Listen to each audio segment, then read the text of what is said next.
నా మీద విషం చిమ్ముస్తుంటే నేను మాట్లాడుతున్నాను.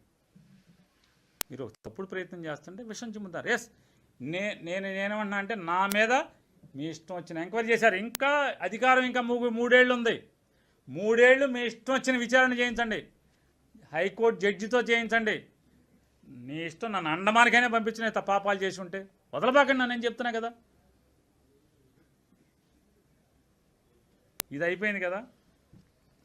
హైదరాబాదులో అదేదో మహేష్ బాబు అంటాడు, పద్మావతి అపార్ట్మెంట్ రెడీ అయిందా, టైల్స్ వేసారంటగా. హైదరాబాద్లో 10,000 అడుగుల ఎస్ఎఫ్టీ అపార్ట్మెంటు రెడీ అయిందా, కమ్మోడు కుదరదు మార్చమన్నారంటగా. అయిందా? గృహప్రవేశం అయిపోయిందా? వారం వారం అసలు హైదరాబాద్ మీకేం పని అండి?